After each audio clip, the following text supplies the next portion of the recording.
Shalom, bendiciones. Continuamos con este seminario. Ya esta es la tercera hora, los dos niños que hay en ti. Bueno, ya dimos 2 horas de seminario, entonces, bueno, vamos a culminar con la tercera para cerrar ya el ciclo pues, de las temáticas que estamos desarrollando. Y esta parte corresponde a instruyendo al niño. ¿Cómo vamos a instruir al niño? Recuerde que no solamente estamos hablando de niños bebés, sino de niños que tienen 40, que tienen 50, que tienen 60. Hay muchos niños y necesitamos formarlos, educarlos, instruirlos de todas las formas y maneras. Entonces, vamos a leer algunos textos y a terminar con esta parte ya dimos los dos tipos de niños, porque estamos hablando de dos tipos de niños. El niño de fe, el niño que cree y el niño fluctuante. Y luego trabajamos la segunda hora, cómo debe ser la manera de vivir del niño, qué debemos hacer con el niño. Ya hay 2 horas, pues usted las estudia, toma sus notas con su cuaderno, sus textos y va desarrollando pues lo que más le imparta y pueda tomar para su casa, para su familia y para sus hijos. Vamos a leer el Salmo 78. Voy a darle los textos primero, Salmo 78, Salmo 128 y el Salmo 144:12. Esos tres salmos son vitales para lo que vamos a explicar y a desarrollar algunas características que están acá y que usted debe tomarlas. El Salmo 78 es vital, da mucha revelación. Hay que insistir en el Salmo 78 porque es la manera de instruir. Dice, escucha pueblo mío, mi ley. Acuérdense que ley aquí es Torah. Escucha, pueblo mío, mis instrucciones. Eso se daba dentro de las fiestas, cuando las santas convocatorias, la lectura de la escritura era permanente, la meditación, el tener contacto, el revelación, comentarla, explicarla, es un estudio, es poder escudriñarla. Dice, inclina vuestro oído a las palabras de mi boca. Inclina vuestro oído a las palabras de mi boca. Abriré mi boca en proverbios. Está hablando del Señor también. Hablaré del Señor. Hablaré cosas escondidas desde los tiempos antiguos. Fíjese ese proceso. Es hablar cosas que están escondidas desde los tiempos antiguos. Son revelaciones que el Señor va a entregar con su palabra, con su Torah, con sus instrucciones. Y vamos a ver por qué es importante el proceso que viene, porque es esto. Cuando este proceso no se hace con los niños, esas revelaciones, eso que está escondido, no sale a la luz. Entonces hay que entenderlo. Dice, las cuales hemos oído y entendido, que nuestros padres no las contaron. Entonces, las hemos oído y las hemos entendido. No solamente que las oímos, sino que las entendimos. Entonces, mucha gente puede oír, pero no entender. Por eso era que este hombre del Eterno, se me va ahorita el nombre, cuando está con el hombre que va a ser bautizado, él dice, está leyendo Isaías y dice, pero ¿entiendes lo que lees? Se le acerca al carro y le dice, pero tú entiendes lo que lees. Y entonces le dice, ¿cómo puedo entender si no hay alguien que me enseñe? Y entonces él se monta en el carro y le enseña que el pasaje que está leyendo de Isaías está hablando de Yeshua. Y él le dice, ¿está hablando el profeta de él mismo o de algún otro? Y entonces le explica, pues, quién, cómo es. Entonces, por eso es que debemos entenderlo. Dice, las cuales hemos oído y entendido que nuestros padres nos las contaron.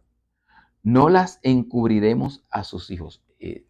No debe haber un proceso de encubrimiento, sino de revelación. No está para encubrirse. Muchos hijos y muchos niños y mucha gente adulta que queda niña es porque está encubierto. Y se tiene que revelar la palabra para que se traiga madurez y revelación y entendimiento. Hay muchos padres encubriendo inconscientemente, no porque lo hacen con propósito, sino que como tampoco lo conocen, pues lo encubren, porque al no conocerlo está encubierto. Dice, contando a la generación venidera las alabanzas de Jehová y su potencia y las maravillas que él hizo. Entonces hay un cuento, hay una entrega verbal, pero hay una entrega escritural también.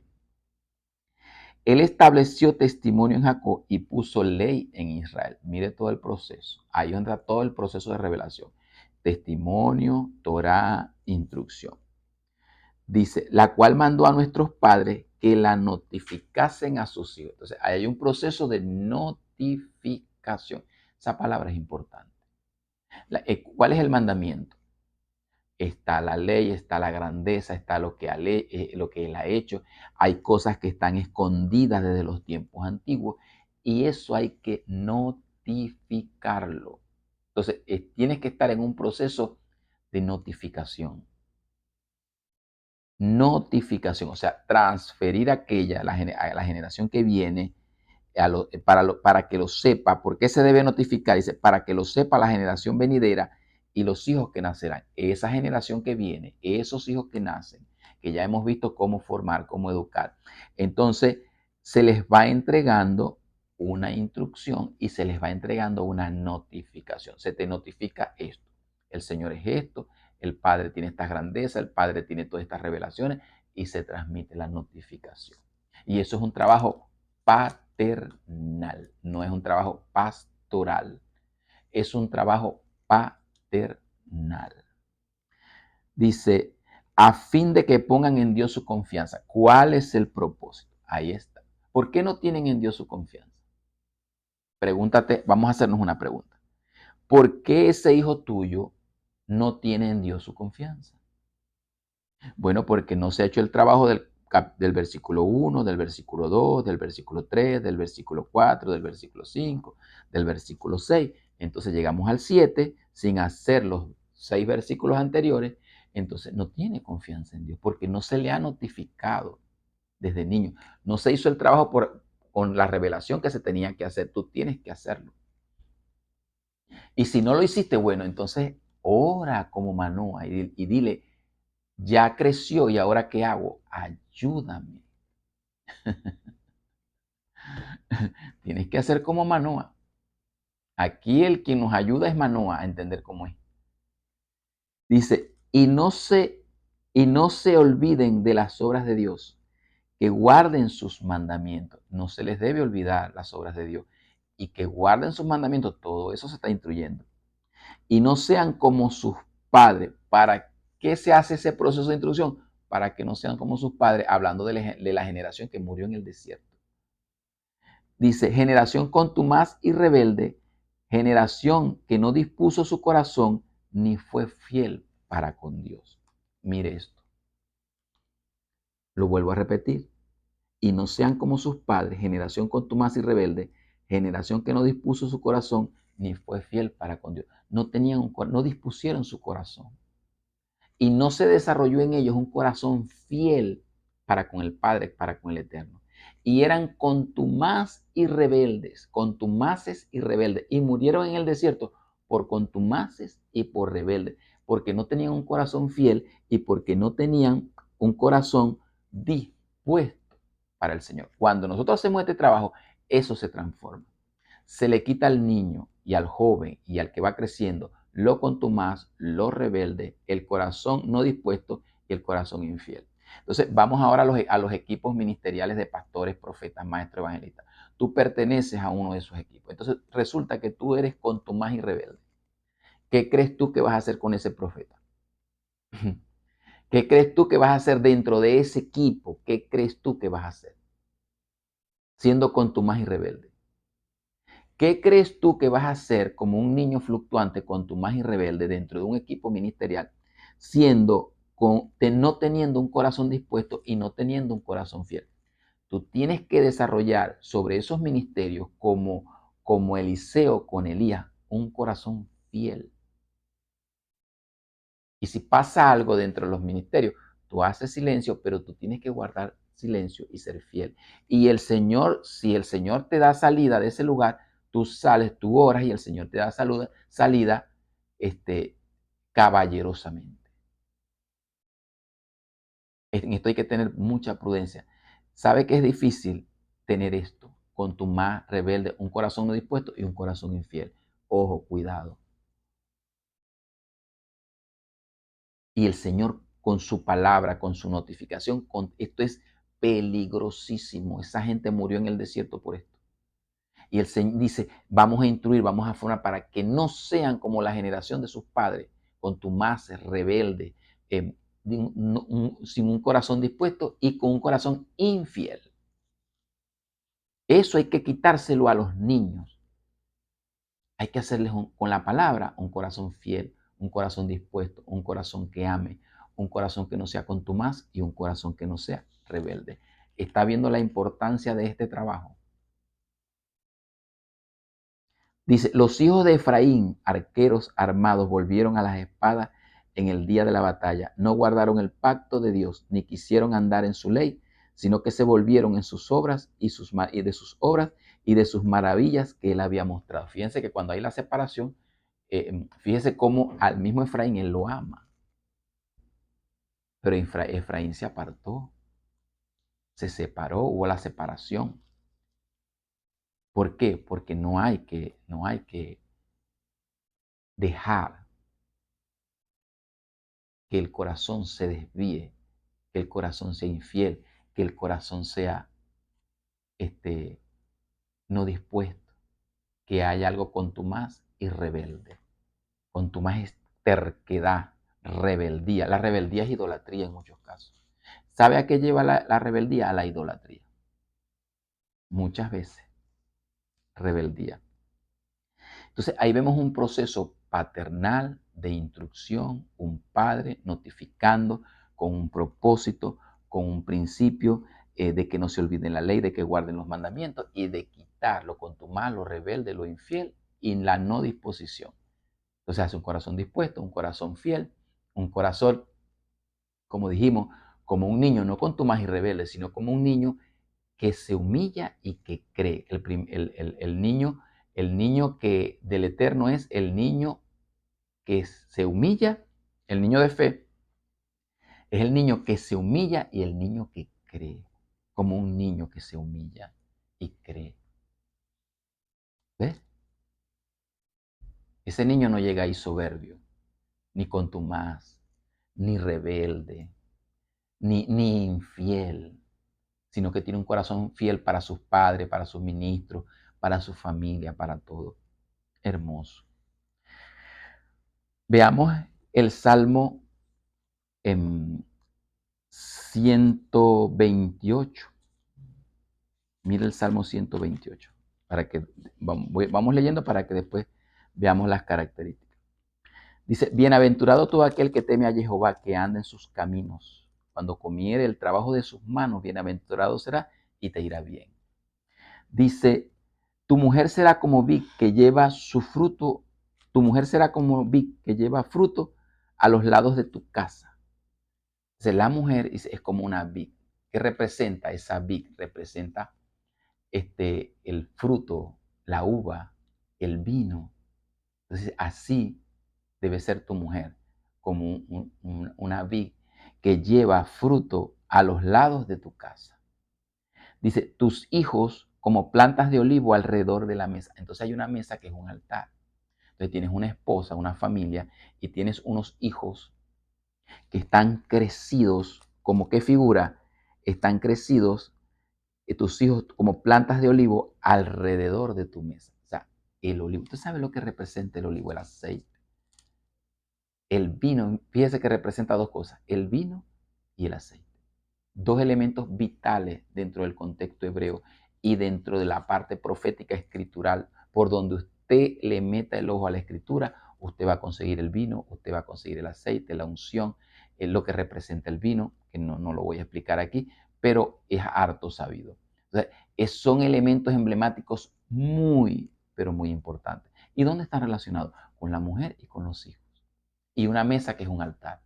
Y ese hombre con una mujer, como una vid que lleva fruto y unos hijos como plantas de olivo. Qué figura tan hermosa y qué figura tan maravillosa. Y dice, he aquí que así será bendecido el hombre que teme a Jehová. Bendígate Jehová desde Sión y vean el bien de Jerusalén todos los días de tu vida y veas a los hijos de tus hijos. La paz sea sobre Israel. Ahí tenemos otras figuras proféticas de esa vid, de esas plantas de olivo, de esos hijos. Mira ese hijo. ¿Cómo ves ese hijo? Como, como diríamos aquí, un árbol, no es que es malo, pero no tiene fruto, como un cují. Aquí en Venezuela, sobre todo aquí en la parte del estado Zulia, hay un árbol que se llama cují, que si bien puede ser frondoso y es verde, echa un fruto que no tiene ningún provecho. Y a veces se seca. No es de ramas no frondosas. A veces se seca y queda en las puras ramas. ¿Cómo estás viendo tú a tu hijo? ¿Como un cují seco? ¿O lo vas a ver como sentado a tu mesa, como un olivo del cual vas a sacar una unción y un aceite tremendo? ¿Cómo estás viendo a tu esposa? ¿Como una esclava dentro de tu hogar? ¿O la estás viendo como una vid que tiene fruto, que tiene uva, que tiene un sabor, que va siendo procesada con ese vino, como un buen vino? Son figuras que tenemos que aprenderlas mucho. Y está el Salmo 144. Estas figuras son muy hermosas. 12, 144, 12. Lo leo para que luego veamos aquí algunos elementos. Dice, sean nuestros hijos como plantas crecidas en su juventud. Fíjense. Sean nuestros hijos como plantas crecidas como plantas crecidas en su juventud. Jóvenes, joviales, lozanía. Sean nuestros hijos como plantas crecidas. Así que tú tienes que ver los hijos, no como una rama seca, no como un espino o cardo. Cuando vino en las Torah, en las Parashá que hemos venido estudiando, vimos cómo el Señor se maldice la tierra por causa de Adán que peca, y le dice, maldita será la tierra por tu causa, espinos y cardos te producirá. El Señor nos redime de eso, y tus hijos y la tierra ya no te produce eso, pero tu hijo no puede ser un espino y un cardo, ni un cují. Tu hijo tiene que ser una planta crecida. Tu hijo tiene que ser un olivo en tu mesa. Y dice, nuestras hijas como esquinas labradas, como las de un palacio. Esa figura es tan hermosa en las niñas. ¿Sabe qué tiene que ver eso? Con la virginidad. Es algo tallado. Estos tiempos ya la virginidad no es nada. Pero si es para Dios es. Y si Dios puso en la mujer un elemento de virginidad, mire si no es que Yeshua vino por medio de una virgen. Y por favor, quítese la imagen de la virgen de estos matachos que hay. Porque la mente confunde eso. La virginidad tiene que ver con santidad y la virginidad tiene que ver eso como una joven, juvenil, una juventud, lozanía para traer al Señor. Y buscó una virgen que había santidad, había pureza. Entonces, en esa virgen, en esa hija suya, virgen, no se la entrega a cualquiera. ¿Cómo es posible? ¿Cómo es posible que una familia cree una niña que es virgen, hermosa, tallada como una esquina en palacio? Es tallada, es labrada como una esquina de palacio, hermosa, y se la entregan al primero que pase, al primero que viene, y el que la quiere venir a manosear, a tocar, o sea, no importa el que venga. Después que tú la has labrado como un palacio, como una esquina labrada de palacio, después que tú has hecho un trabajo, cualquiera viene y se la lleva. O sea, tú vas a permitir eso, sin un matrimonio, sin un casamiento, sin una bendición sacerdotal, la bendición del Señor, una bendición de un ministro. Eso no es así. Eso no es así. O sea, después que tú tallaste, después que tú hiciste el trabajo, mire, se le entrega al primero que pase. Sí, eso no es así. Eso no era, en el principio no era así. Había que ganar una virgen, era algo de que el hombre que venía a buscar esa virgen, eso era que tenía que ser un hombre. Lea la escritura para que usted vea el valor de una virgen. Lea la escritura para que usted tiene una virgen en su casa. ¿Saben dónde están las vírgenes? En las casas, no están en las iglesias prendiéndole velas. Las vírgenes son las señoritas, las doncellas que están allí y que necesitan ser cuidadas, protegidas, y no se les puede entregar a cualquiera que pase, a un mamarracho, como dice alguien por ahí. Cualquier mamarracho que llega, aquí está, aquí te labré una esquina labrada, aquí está, la crié para ti. Así, llévatela pues. Tan sencillo. No es así. Yo la defendería a capa y espada. Tendría que demostrar mucho la persona, porque es una doncella, es algo que el Señor valora, que el Señor bendice. Es un joven crecido, es una doncella labrada, es una esquina que es labrada como de un palacio, un palacio. Es algo que es grabado y que es de hermosura para ser mostrado, para ser de admiración. Igual no puedes entregar tu joven crecido a cualquiera. Ni tu joven, ni al joven, ni la joven. Haz como Manoa. Ora. Dile. Pregúntale cómo vas a hacer. Mira, debe haber Torah, debe haber instrucción.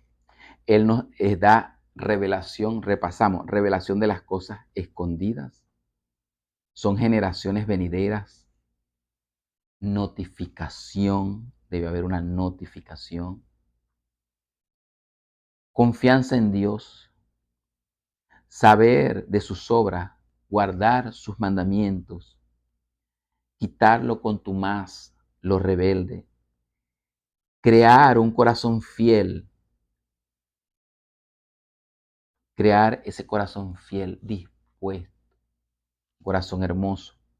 Debe haber una mesa que es un altar. Es un hombre que teme a Dios, que camina con Él, que trabaja con Dios, como Noé. Caminó, obedeció, caminó Noé con Dios. El hombre que teme a Jehová. Dice, la mujer es una vid, sus hijos son como plantas de oliva. Hay una bendición territorial. En ese salmo hay una bendición territorial. No solamente es la bendición sacerdotal del hogar, sino que hay una bendición de Israel. Es una bendición del lugar, del territorio, además de las personas, es una bendición territorial, y es una bendición generacional. Está la bendición del hijo que está en el momento, pero hay una bendición que traspasa las generaciones. Y hay una bendición territorial en ese Salmo 128. Y hay una bendición generacional en ese Salmo 78, en ese Salmo 128, en ese Salmo 144:12. Y hay esas esquinas labradas como palacios, personas, hijos crecidos como plantas, y las niñas labradas, talladas completamente. Es tallar, es darle la palabra, es bendecirlo, es poner en contraste. Mire, La sociedad en este momento está en una debacle tan fuerte que los matrimonios ya no se ven. Si no quieren tener hijos, mucho menos el matrimonio, se ve el matrimonio muy mal. Y el Señor está llamando a matrimonios. El enemigo está atacando los que hay. Estamos como el principio del presidente de Panamá, que ya hacía una reflexión, que la gente no estaba teniendo hijos, que la tasa de natalidad estaba en el suelo y la gente no quería tener hijos, la tasa de natalidad estaba en el suelo y la gente estaba criando era perros en vez de hijos. Qué bella generación se va a dejar. ¿Y sabe qué ha atacado el enemigo? El matrimonio. Los jóvenes no se quieren casar, ya no ven el matrimonio, ya no hay una bendición sacerdotal sobre el matrimonio, ya no importa. Todo el mundo vive como quiere, no hay bendición, no se va a una prefectura delante de Dios y delante de los hombres. No, eso no tiene ya valor. Ya la virginidad no tiene valor. Ya la mujer, cuando ya va a un matrimonio, ya ha tenido 3 y 4 personas. Ya eso no importa, eso no tiene validez, ni importancia, ni nada. Sí, la humanidad cree que eso es así. Eso no es así. En el principio no fue así.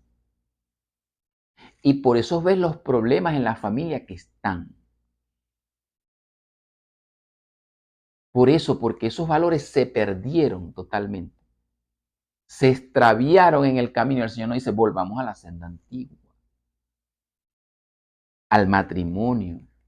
Ahí en mi canal, en el canal, hay una enseñanza que se llama el matrimonio desde la perspectiva hebrea. Escuche esa enseñanza. Esa enseñanza pasa a ser parte de este seminario fácilmente.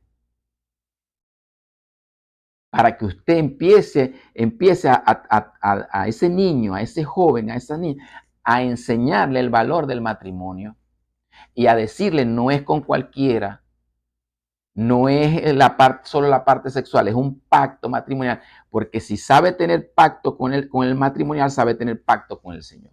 Pacto.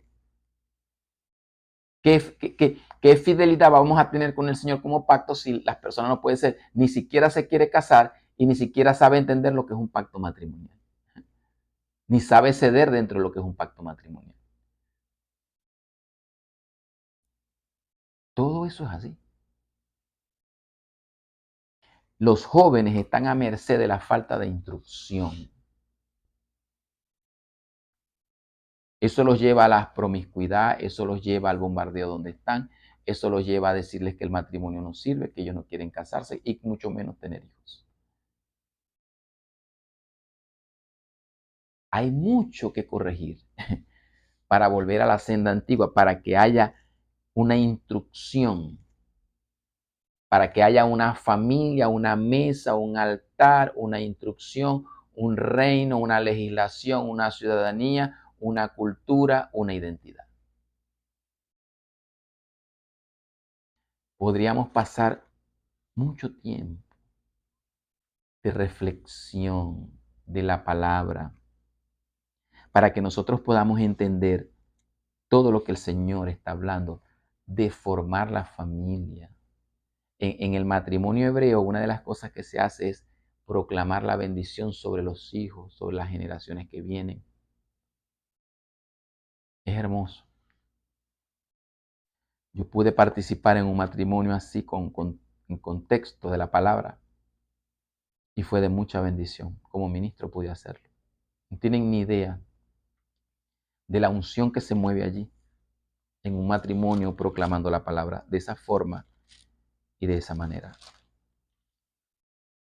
Hebreos 5. Terminamos con Hebreos 5. Vamos a cerrar con este capítulo que nos enseña muchas cosas. Fíjense, el niño que se queda sin instrucción crece, para crecer debe dejar la leche y tomar la Torá como alimento sólido. El niño, al ser instruido, crece. Cuando el niño es instruido, crece y deja la leche. y empieza a tomar la Torá, la instrucción, como alimento sólido. Es necesario, por eso es que viene el destete. Viene el nacimiento, viene el nombre, viene el destete, viene el bar mitzvah y va creciendo y se le va instruyendo con Deuteronomio 6 y se le va instruyendo con la instrucción, con la palabra. Y entonces estamos dando paso a un alimento sólido. Ahora, tanto como los padres como los ministros a veces están creyendo que la persona está madura y está recibiendo, y muchas veces no es así, no ha madurado todavía. Entonces, muchos ministros están dando alimentos sólidos y dan por sentado. A veces los padres pasan así. Y cuando vienen a ver, oh, sorpresa, les sale con una sorpresa. Se da por sentado, por ejemplo, muchos ministros del Señor están hablando de alimentos sólidos. Y dan por sentado que todos los que están escuchando son crecidos y a la final son niños fluctuantes, no han crecido. Y ese alimento sólido no lo están procesando. Si usted agarra a un bebé recién nacido y le da y le corresponde la leche y usted le da una comida sólida, su estómago no está preparado para procesar ese alimento sólido. Tiene que crecer y ese estómago se tiene que habituar. Eso es harto sabido. Si usted le da un alimento sólido a un niño, ese niño lo puede escuchar, pero no lo va a procesar, porque todavía es un niño. Entonces, a veces uno da por sentado que esa persona es adulta y resulta que no. O a veces usted da por sentado que ese niño joven que usted tiene 18, 20, que ya maduro y que no, sigue siendo un adolescente. Hay padres que tienen hijos de 30, de 40, y actúan peor que un adolescente. Y dan por sentado que ya creció y maduró. No, no ha crecido ni ha madurado nada. Lo que hizo fue crecer físicamente, tiene 30 años, pero es un niño. Entonces, ese proceso, entonces ahí no asume responsabilidades matrimoniales, ni de hijos, ni de trabajo, ni de nada, porque es un niño. Ahora, un niño no sabe procesar ese alimento sólido. Y tenemos que preparar a niños que crezcan para que asuman responsabilidad como un matrimonio, que se casen, que tengan hijos, que sean responsables, que sean maduros. Y esto nos lo enseña Hebreos 5, cuando habla del alimento sólido. Dice, porque todo sumo sacerdote tomado entre los hombres es constituido, Hebreos 5, a favor de los hombres en lo que a Dios se refiere, para que presente ofrendas y sacrificios por los pecados, para que se muestre paciente con los ignorantes y extraviados, puesto que Él está rodeado de divinidad. Y por causa de ella debe ofrecer por los pecados tanto de sí mismo como los pecados del pueblo. Y nadie toma para sí esta honra sino el que es llamado por Dios, como lo fue Aarón. Se está hablando del sacerdocio. Dice, así tampoco Cristo se glorificó a sí mismo haciéndose sumo sacerdote, sino que le dijo, tú eres mi hijo, yo te he engendrado hoy. Como también dice en otro lugar, tú eres sacerdote para siempre según el orden de Melquisedec. Aquí está hablando de sacerdocio y está trayendo a colación que Yeshua es Melquisedec y que no es sacerdote según el orden levítico, sino sacerdote según el orden de Melquisedec. Dice, y Cristo en los días de su carne, ofreciendo ruegos y súplicas con gran clamor y lágrimas, al que le podía librar de la muerte, fue oído a causa de su temor reverente. Y aunque era hijo, por lo que padeció, aprendió la obediencia. Y habiendo sido perfeccionado, vino a ser autor de eterna salvación para todos los que le obedecen. Y fue declarado por Dios sumo sacerdote según el orden de Melquisedec. Acerca de esto tenemos mucho que decir y difícil de explicar, por cuantos habéis hecho tardos para oír. Y aquí viene el principio. Semejante revelación de Pablo del orden de Melquisedec, de Yeshua, que él fue declarado por Dios sumo sacerdote según el orden de Melquisedec. Y entonces él dice, acerca de esto, mire, acerca de eso, del sumo sacerdote según el orden de Melquisedec, dice, tenemos mucho que decir y difícil de explicar. A veces en temas, hay cosas que hay mucho que decir sobre esto. Por ejemplo, sobre este seminario hay mucho que decir y difícil de explicar. Entonces, él dice, sobre esto hay mucho que decir y difícil de explicar. Pero, dice, porque debiendo ser ya maestro, después de tanto tiempo, tenéis necesidad de que se os vuelva a enseñar cuáles son los primeros rudimentos de las palabras de Dios, y habéis llegado a ser tales que tenéis necesidad de leche y no de alimento sólido. O sea, esa revelación había pasado tanto proceso que ya debían ser maestros y entonces no, estaban atrasados como unos niños. ¿Cómo hacía Pablo para explicar que Yeshua era, según el orden de Melquisedec, si ellos habían hecho tardos por hoy, era difícil, era mucho que decir y no era fácil explicarlo? Entonces, ¿cómo se los explicaba a unos niños que no podían procesar ese alimento sólido? Semejante revelación, no la podían procesar. Entonces él dice, ¿cómo hago? ¿Cómo les enseño esto que les quiero enseñar? Entonces, a veces el ministro quiere enseñar y ¿cómo hace? El que está recibiendo esa revelación no lo está procesando porque se hizo tardo por oír, se hizo como un niño. Y dice, y habéis llegado a ser tales que tenéis necesidad de leche y no de alimento sólido. Entonces hay gente que lo que necesita permanentemente, como un niño, lo que necesita es la leche. Pero usted le va a dar un elemento sólido para que crezca, para que alcance, para su llamado. No lo recibe. Cuesta, es difícil, lo que genera es problemas. Allí la necesidad de que la gente crezca, de que la gente madure, de que la gente asuma sus responsabilidades de vida, de ministeriales, de todo, porque tiene que crecer. Porque hay que decirle cómo, hay que instruirlo para que se logre esto, instruyendo al niño. Y dice, pero el alimento sólido es para los que han alcanzado madurez. ¿Para quién es el alimento sólido? Para los que han alcanzado madurez. Si no has alcanzado madurez, ¿cómo se te entrega el alimento sólido? O cuando se te entregue el alimento sólido y no tienes madurez, ¿cómo tu estómago va a procesar ese alimento sólido? ¿Sabes cómo lo procesa? Tergiversándolo, atacando al ministro. No lo entiendes, lo devuelves, lo vomitas, porque no puedes, porque tu estómago no está preparado para procesarlo, ese alimento sólido. No puedes. Entonces dice, pero para los que por el uso, dice, pero el elemento sólido es para los que han alcanzado madurez, para los que por el uso tienen los sentidos ejercitados en el discernimiento del bien y del mal. Como Yeshua dice, no pasará esto hasta que aprenda a discernir el bien y el mal. ¿Qué es lo que hace? El entendimiento, dice, los sentidos ejercitados para poder discernir el bien y el mal. El niño no sabe discernir del bien y del mal.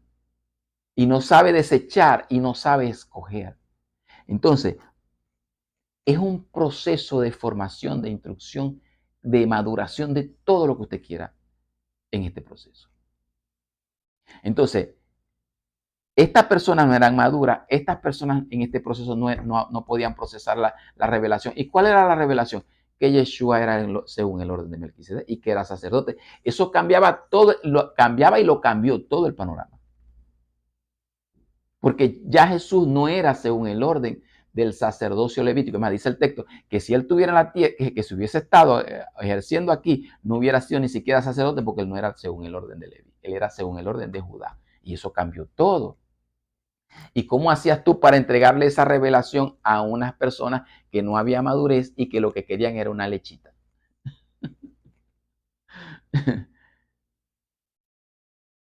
Y así va a pasar con tus hijos, y así va a pasar en la Quejilá, y así va a pasar en todas partes.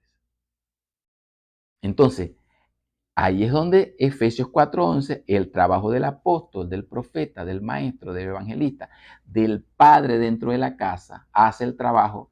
El primer apostolado, pastorado, evangelista, maestro, es el padre, eso lo hace el trabajo. El apóstol, el profeta, el maestro, el evangelista, el pastor dentro de esa casa, eres tú con tu hijo. Y los pastores, profetas de Quejilá son los de Quejilá para hacer crecer y madurar el cuerpo de Cristo. Pero en el hogar, el pastor, tú eres el pastor, el papá y la mamá es el pastor, es el profeta, tú eres la profeta, él es el profeta. Lo que tú dices se cumple, eso es el profeta. Tú eres el maestro, lo que tú enseñas es lo que es. Tú eres el evangelista, tú eres el que le das a Cristo. Tú eres el pastor, tú eres el que cuida. Tú eres el apóstol, tú eres el que das el diseño, tú eres el que traes la arquitectura, tú eres el que muestra el diseño. tú eres tu papá y mamá. Papá y mamá es el apóstol, el profeta, el maestro, el evangelista de ese hijo dentro de la casa. Tú eres el primero. Y después se va a una quejilá donde hay apóstoles, profetas de quejilá, de congregación. Pero tú en el hogar, tú eres el profeta, tú eres el pastor, tú eres el primer profeta, el primer apóstol, el primer evangelista, el primer maestro, el primer pastor de ese muchacho y de ese niño que tú tienes en tu hogar. Eres tú. Y lo vas a llevar a la plenitud de Cristo, a que crezca, a que se forme, a que se instruya. Ese eres tú. Por eso tienes instruyendo al niño permanentemente. Entonces, esto es hermoso. Solo que es un trabajo. Es un trabajo. Hay que hacer un trabajo. Hay que hacer una administración. Hay que hacer una función. Hay que ejercer una actividad propia. Hay que saber lo que el Señor nos entregó en las manos. Hay que saber cómo Manoa, que se nos entregó un Sansón, que le va creciendo el pelito, que tiene función, que tiene fuerza, que van a venir Dalilas contra él, que van a venir tentaciones, que van a venir problemas, y que tú tienes que darle toda la palabra para que se defienda. Instruirlo, formarlo. Y como Jeremías, lo que nos decía Jeremías, de Efraín, ama a tus hijos, ámalos. Cierro, voy a cerrar leyendo otra vez ese texto porque es importante. Voy a cerrar porque ese texto es vital. Jeremías 31, ¿sí? 31, 20. Cierro el seminario con este texto. Cerramos la tercera hora. Espero que le haya sido de mucha bendición como lo fue para mí, como lo es para mí. Porque esta palabra está en mi corazón desde hace mucho tiempo y quería bendecirles con esta palabra. ¿No es Efraín mi hijo precioso para mí? ¿No es niño en quien me deleito? Pues desde que hablé de él, me he acordado de él constantemente. Cuando hablo de él, me acuerdo constantemente. Hay un niño del que yo hablo y me acuerdo constantemente. Cuando no está, lo extraño.